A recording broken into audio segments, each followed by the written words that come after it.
Oke, puji Tuhan. Nah, selamat siang bagi kita semua. Puji Tuhan kalau kita boleh sama-sama kembali merenungkan kebenaran firman Tuhan yang terampil dalam Ibrani pasalnya yang ke-12 ayat yang pertama sampai ayat yang ke-11. Kita akan rindu membaca firman Tuhan ini secara responsoria, secara bergantian. Kalau kita Ibrani pasal yang ke-12 ayat yang pertama sampai yang ke-11, saya tetap menghimbau jemaat Tuhan di tempat ini setiap hari Minggu sedapat-dapatnya tetap membawa Alkitab secara manual. Walaupun ada Alkitab secara elektronik, sedapat-dapatnya kita membawa Alkitab secara manual supaya kita tidak mengalami distraksi ketika membaca firman Tuhan. Amin. Haleluya. Haleluya. Agak sedikit berat ya. Puji Tuhan. Gak apa-apa. Kita akan baca firman Tuhan ini. Ayat yang pertama saya akan bacakan, dan ayat kedua nanti yang kaum pria yang membacakan, dan ayat ketiga nanti kaum perempuan yang membacakan. Demikian seterusnya. Yang paham katakan amin. Oke. Dan judul berikutnya demikian firman Tuhan, nasihat supaya bertekun di dalam iman. Karena kita mempunyai banyak saksi bagaikan awan yang mengelilingi kita, marilah kita menanggalkan semua beban dan dosa yang begitu merintangi kita, dan berlomba dengan tekun dalam perlombaan yang diwajibkan bagi kita, ya kaum pria.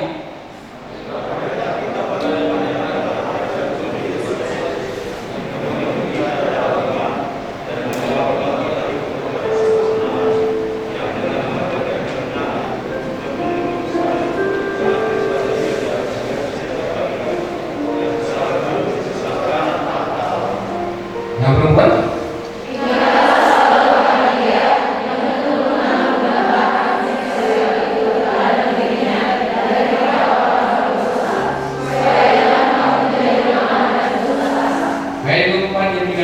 Dalam pergumulan kamu melawan dosa, kamu belum sampai mencucurkan darah.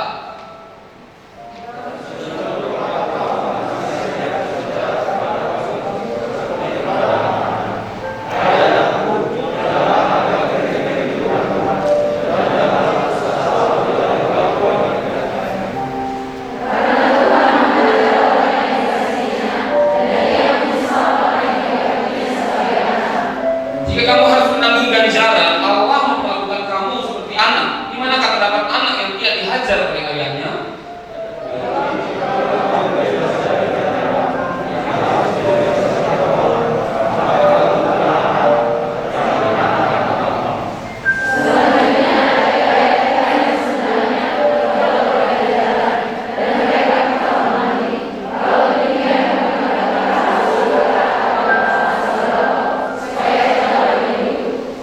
Sebab mereka mendidik kita dalam waktu yang pendek sesuai dengan apa yang mereka anggap baik, tetapi Dia menghajar kita untuk kebaikan kita, supaya kita beroleh bagian dalam keputusannya. Ayat 11 kita baca sama-sama, 3-2 ya.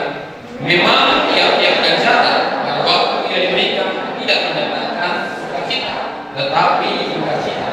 Tetapi kemudian Dia memberikan damai kepada mereka yang dilatih olehnya. Ya. Sepanjang bulan ini Bapak Ibu Saudara sekalian, kita mengambil tema itu adalah membangun kebiasaan baik. Kenapa diambil tema ini oleh BPH GBI? Supaya jemaat Tuhan punya kebiasaan yang baik. Kira-kira kebiasaan kita sudah baik? Oke, shalom, selamat siang. Ya, sebelah kiri kebiasaannya sudah baik. Berapa banyak waktu kebiasaan baiknya sudah digunakan? Harus kita punya kebiasaan baik, karena apa? Kebiasaan kita akan menghasilkan apa? Karakter kita. Kalau ada kita hari ini hasil akumulasi dari kebiasaan-kebiasaan yang kita lakukan. Dan untuk merubah kebiasaan tidak mudah. Betul? Ada nggak yang tidur kalau dia tidak mendengarkan musik nggak bisa tidur? Ada? Ada. Itu mungkin kebiasaan, oke nggak apa-apa. Ada dulu teman saya punya kebiasaan yang unik. Kebiasaannya itu tahu bantal. Bantal itu kan tempat sudutnya ya. Jadi dia nggak bisa tidur kalau belum memegang ujung daripada bantal. Mesti pegang-pegangnya dulu. Kalau belum dipegang dia belum bisa tidur. Dan lebih parahnya ada satu teman saya, kalau dia belum pegang kuping orang, dia belum bisa tidur. Ada kebiasaan demikian. Jadi satu kali teman yang dekatnya nggak datang pas di asrama. Saya yang datang di asrama, itu baru saya tahu dia punya kebiasaan demikian. Saya tidur tiba-tiba tangannya datang ke kuping saya, pas di bagian ujung. Dipegangnya, digoyang-goyang. Saya mulai merasakan ini kok ada sentuhan-sentuhan yang tidak normal. Saya bilang, kau ngapain? Dia bilang, tolonglah sebentar aja. Gitu ya. goyangnya. Ya saya berpikir ini bahaya juga kalau kebiasaan. Ada nggak anak-anak di sini kalau nggak mau boneka kamu yang bau itu kok nggak bisa tidur? Semakin bau bonekanya semakin lelap tidurmu ya. Haleluya. Tapi kita mau belajar hari ini membangun kebiasaan yang baik bukan di sisi ini. Tapi bagaimana kita membangun kebiasaan baik tentang yang namanya disiplin, hidup dalam kedisiplinan. Kalau kita membaca kitab Ibrani pasal 12 ini, bagaimana penulis Ibrani mengajarkan orang-orang Ibrani memahami hidup yang disiplin. Walaupun sedang didisiplin Tuhan, sedang dilatih Tuhan, tetap punya disiplin. Nah, oleh karena itu kita belajar sama-sama apa yang harus kita lakukan supaya kita menjadi pribadi yang disiplin ketika kita dalam hidup kita ini. Banyak orang, maaf, mencoba kita orang Indonesia karena tidak disiplin. Betul? Untuk antri saja baik. Nah, nanti tolong Bapak Ibu pulang contohkan yang disiplin. Pas keluarnya tolong tetap jaga jarak di tangan rame. Seakan-akan udah hadiah di luar ya. Ya gantian aja bilang sampai kanan kirinya gantian kawan. Ya. Berduka cita ada yang menjawab ya. Sebenarnya ini ibadah kematian atau ibadah raya ya? Walaupun wajah nggak kelihatan, ekspresi matanya bisa saya baca. Amin. Yang di atas kedengaran? Oke, walaupun wajah saya yang ganteng ini nggak kelihatan nggak apa-apa ya. Puji Tuhan. Ada yang bilang ganteng, bagaimana? Nah, kita mau belajar bagaimana hidup disiplin. Di ayat yang kedua, Bapak Ibu, saya bacakan bagi kita. Firman Tuhan katakan demikian. Marilah kita melakukannya dengan mata yang tertuju kepada Yesus. Jadi untuk kita punya yang namanya ketekunan dalam kedisiplinan, yang pertama kita lakukan mata tertuju kepada Yesus. Pandangan kita harus fokus kepada Yesus. Satu kali Petrus ketika dia berjumpa dengan Tuhan ketika mereka di sebuah kapal, Tuhan Yesus berjalan di atas air. Petrus melihatnya dan dia berkata hantu. Bisa dibayangkan Tuhan itu disebut hantu. Siapa karena pernah punya masalah Bapak Ibu? Dia kira Tuhan rupanya hantu. Dia kira hantu rupanya Tuhan. Apa maksudnya? Ini enggak ya? Coba fokus kepada Yesus. Fokus kepada Tuhan. Saya ulang-ulangi kalimatnya. Yang mana Bapak Ibu? Tuhan. Saya ulang-ulangi secara terus-menerus. Bisa fokus? Bisa? Oke, saya ulangi ya. Tuhan, Tuhan, Tuhan, Tuhan, Tuhan, Tuhan, Tuhan, Tuhan. Ada yang dengar apa? Oke, sekali lagi. Tuhan, Tuhan, Tuhan, Tuhan, Tuhan, Tuhan. Ada yang dengar hantu? Baik semua kalian ya. Puji Tuhan. Langsung pulang kita ya. Karena baik-baik semua ya. Ada yang pernah dengar Tuhan, Tuhan, Tuhan, Tuhan, Tuhan, Tuhan. Orang yang tidak fokus kepada Tuhan bisa bahaya hidupnya. Hantu bisa dikiranya Tuhan, Tuhan bisa dikiranya hantu. Maksudnya bagaimana Pak Pendeta?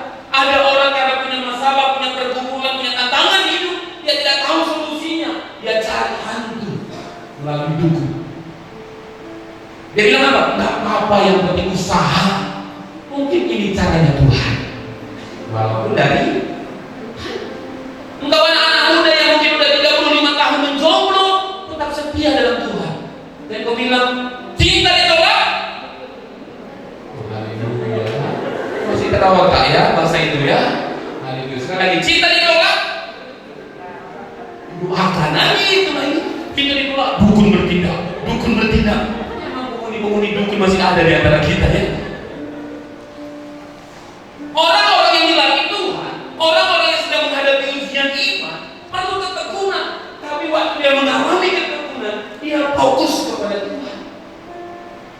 Dia harus fokus kepada apa rencana Tuhan. Makanya penulis Ibrani katakan apa? Mata yang tertuju kepada Tuhan.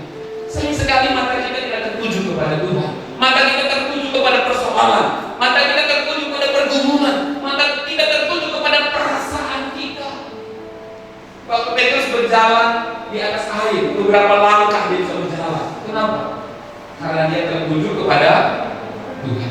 Coba kita lihat dalam kitab Matius pasal yang ke-14. Kitab Matius pasal yang ke-14, kita akan lihat sama-sama bagaimana waktu Petrus berjalan di atas air. Di ayat yang ke-26-nya sampai ayat yang ke-30, saya akan bacakan bagi kita. Demikian firman Tuhan. Ketika murid-muridnya melihat dia berjalan di atas air, mereka akan terkejut dan berseru, itu hantu. Murid-muridnya yang sudah sekian lama bersama dengan dia berkata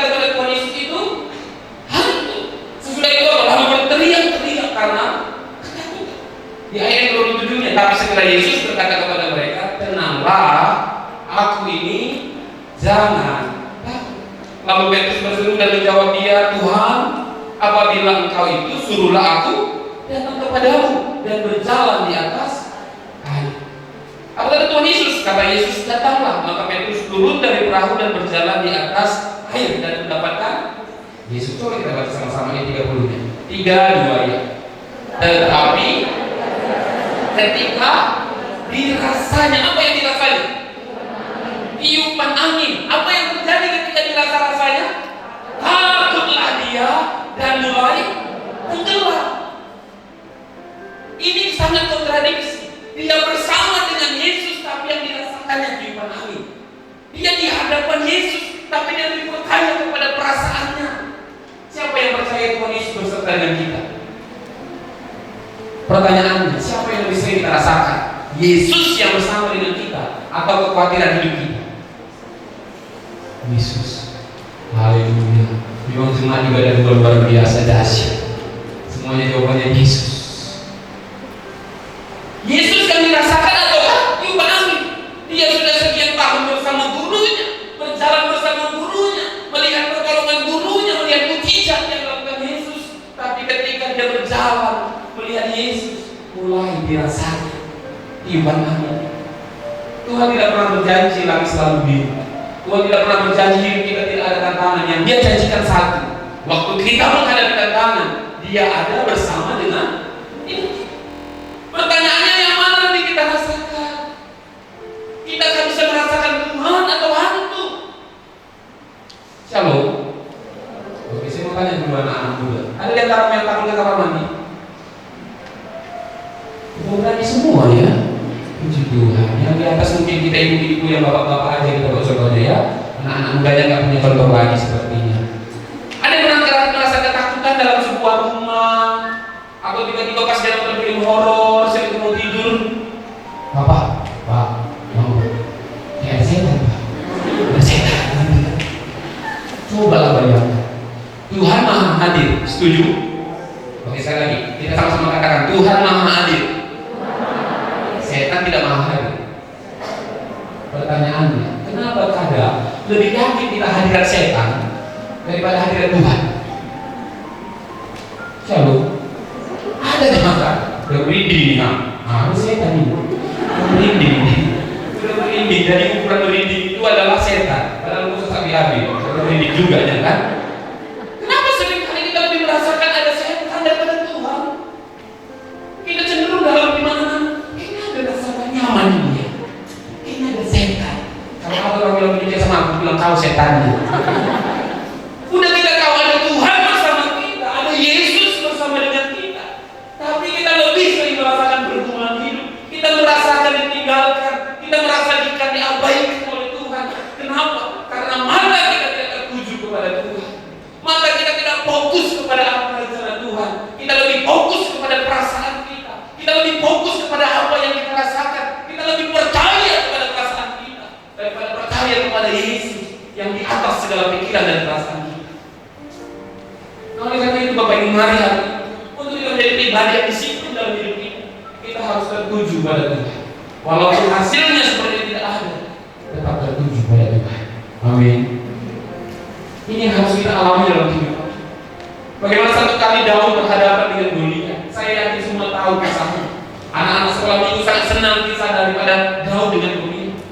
Waktu Daud berhadapan dengan Goliat, bagaimana supaya Daud berani kepada Goliat? Ketika Goliat datang dengan lembing dan tombak, apa kata Daud? Engkau mendatangi aku dengan lembing dan tombakmu, tapi aku mendatangimu dengan nama Tuhan. Pertanyaannya Bapak Ibu, waktu Daud berkata demikian, apakah tiba-tiba Goliat jadi kecil? Dan akhirnya berkata, dan tiba-tiba Goliat menjadi kecil, semakin kecil dan semakin kecil, hingga akhirnya Daud bisa mengalahkannya. Demikian kan? Shalom. Apakah Goliat makin kecil? Apakah Daud makin besar? Oke, berarti realitanya tetap sama. Setuju? Waktu kita berdoa, tidak otomatis masalah itu kecil. Enggak. Berkali-kali kita berdoa, siap amin, tetap ada masalah. Saya katakan haleluya, masalahnya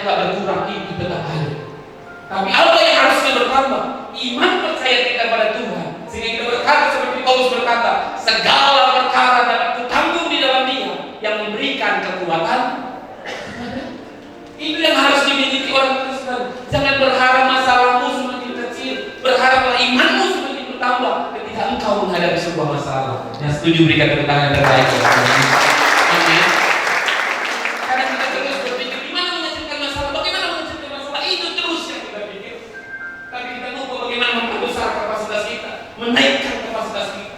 Percayalah, tidak akan mungkin kita bisa mancing ikan paus di depan hari ini. Setuju?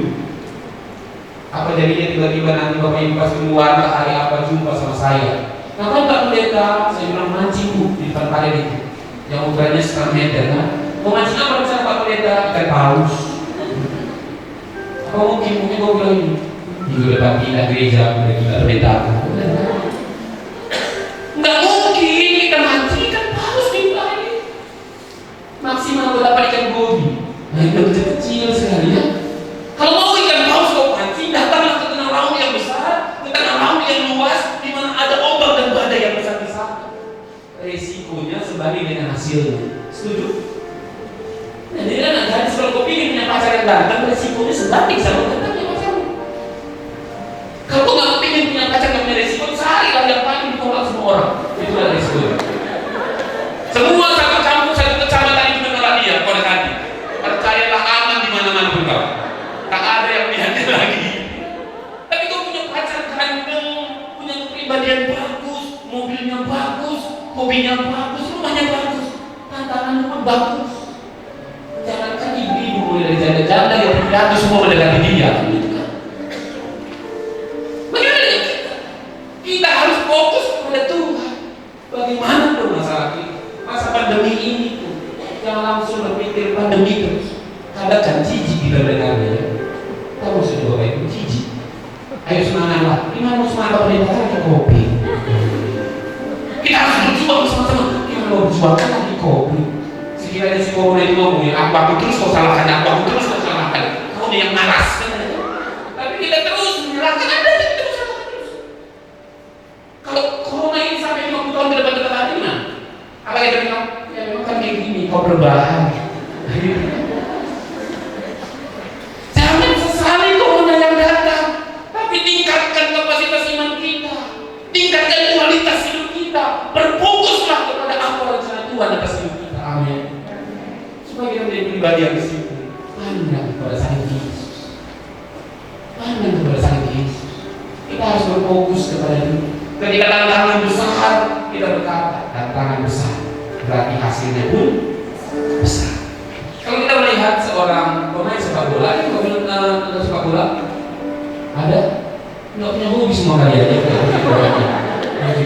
Bukan emosi kalian ya? Ada ditanya kalian semua ya? Pemain sepak bola misalnya, kalau ketika terjadi yang namanya apa, mau final, ternyata ada yang membuat gol, baru ada namanya apa, tendangan final. Pas tendangan final, dikira-kira pemainnya ini bolanya dia perlu mundur nggak untuk menendangnya? Atau ada yang bilang udah siap-siap kau ya, gitu ya. Atau kan perlu dia mundur dulu, dia cari posisi yang tepat, dia fokus kepada mana target yang mau dituju. Pernah nggak dia mau nendang? Kayak mana? Tenang kawan, tenang ya. Kalau ini ya, nggak pernah. Dia sepertinya mundur dulu untuk memberikan satu tekanan yang lebih kuat, sama seperti seorang pemain basket. Untuk memberikan strike yang bagus, dia perlu menunjukkan dirinya dulu, baru berikan jam lompat. Kadang Tuhan izinkan kita sampai kepada fase yang mundur seperti ini. Kadang sebenarnya Tuhan izinkan kita merendah untuk mencapai sebuah loncatan yang lebih tinggi lagi. Asal mata kita tertuju pada Tuhan, kita akan berkata segala perkara dapat ditanggung di dalam Dia yang memberikan kekuatan kepada. Amin. Haleluya. Yang kedua, saya akan akhiri di poin yang kedua. Yang kedua, bagaimana kita menjadi pribadi yang disiplin. Yang kedua adalah apa yang harus kita lakukan, meneladani ketekunan Kristus. Coba kita baca sama-sama dalam Ibrani pasal yang ke-13 ini ayat yang ketiga. Kita akan baca sama-sama dengan suara yang paling semangat. 3, 2 ya. Ingatlah akan terus yang teguh menanggung bantahan setan itu terhadap siapa? Dari dirinya terhadap orang-orang berdosa. Tujuannya apa? Supaya jangan kamu menjadi lemah dan putus asa. Semalam saya ada sharing kepada beberapa mahasiswa, saya bilang beberapa banyak muda yang sekarang putus asa. Banyak di antara mereka. Sejujurnya di antara kita nggak pernah putus asa. Saya pun pernah mengalami putus asa.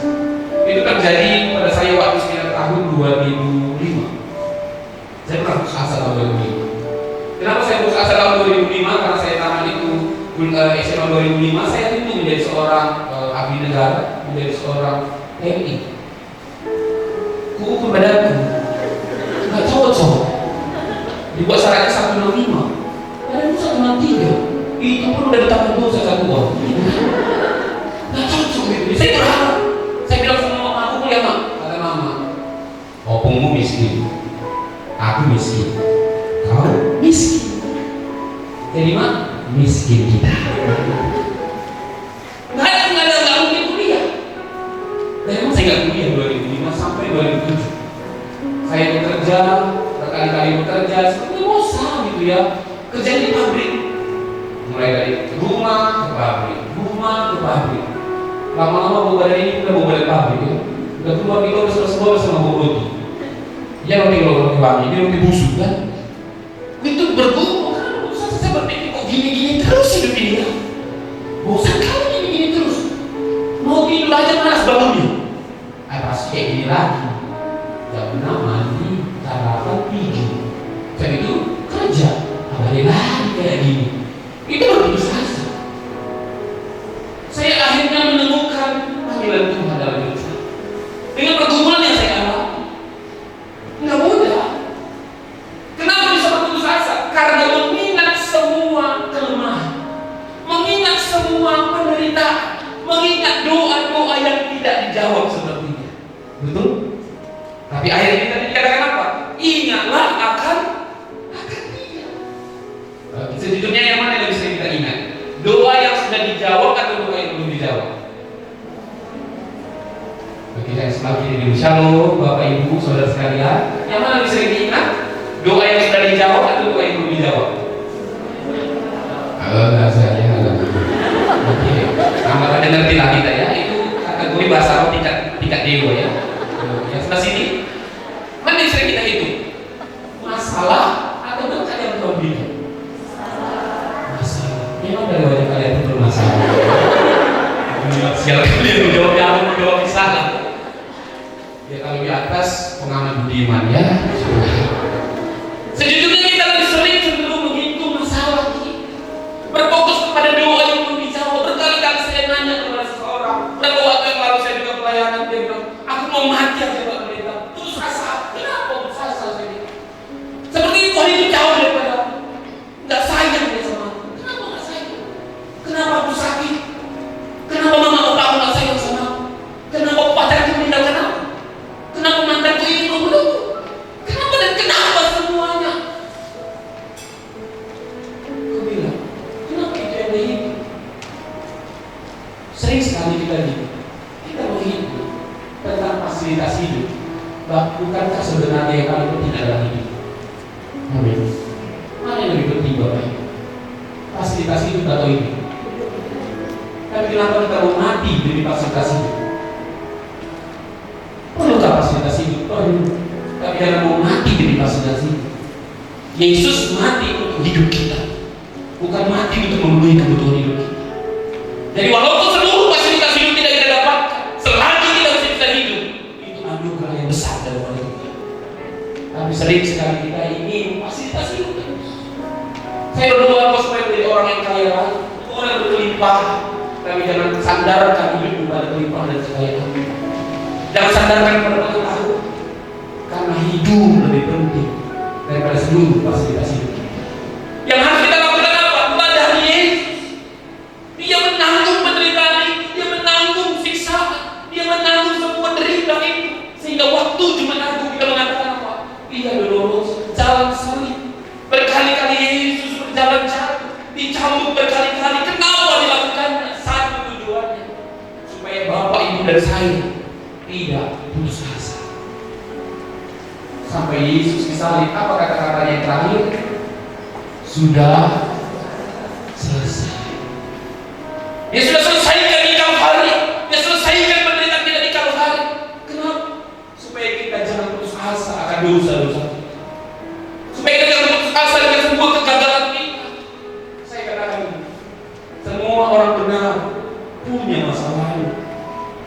cuma berdosa, masih punya masa depan. Amin. Bagaimana dosa kita? Yesus sudah menanggung. Mari bergerak maju, ingat pada Yesus, pandang salibnya, ingat yang Dia lakukan telah dari keteguhannya. Tuhan Yesus tidak pernah berhenti. Apa jadinya ketika Dia mau disalibkan?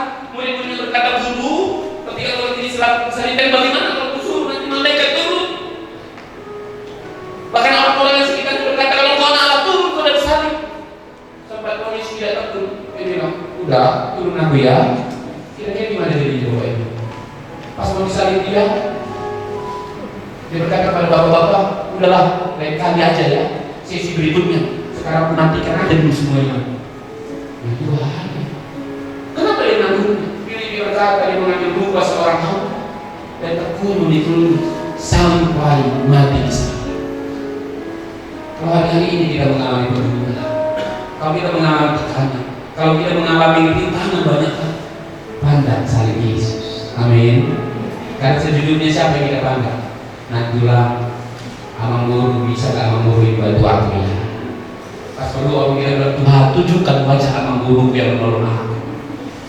Shalom. Sejujurnya seringkali kita mencoba memberikan Tuhan cara untuk menolong kita. Kita mau kasih cara sama Tuhan menolong aku, cara ini ya. Dengan baik.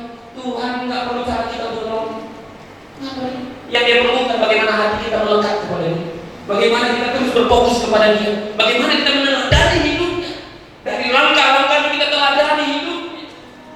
Dengar Bapak, kalau Yesus sang teladan kita mengalami penderitaan, apa mungkin kita lepas dari penderitaan? Jauh. Jadi sekali lagi, Yesus teladan kita, amin. Yesus panutan kita, amin. Dia adalah yang namanya apa? Imam kita di depan, amin. Kalau Dia disalibkan, kita pun harusnya apa ya jawabnya? Kan udah mau pulang kita ini loh. Kalau kalian amin kita ulang-ulangi, aku akan belum mengerti.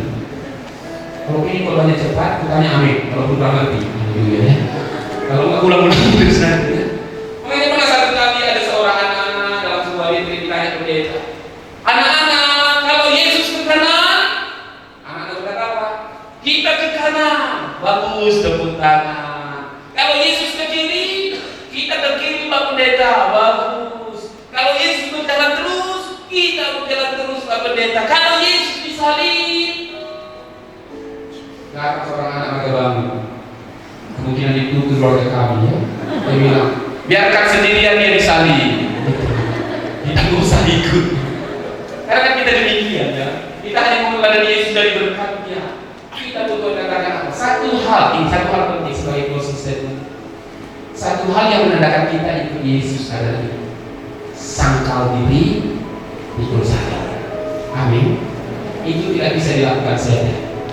Mujizat setan bisa lakukan, berkat bisa setan berikan, tapi yang tidak bisa dilakukan sangkal diri dan ikut saya. Tadi kita mengalami penderitaan kata Tuhan, terima kasih atas salib yang Kau izinkan aku lakukan. Tuhan, terima kasih buat pergumulan ini sehingga aku fokus kepada, sehingga mataku tertuju kepada, sehingga aku mengingat akan Engkau dalam hidup.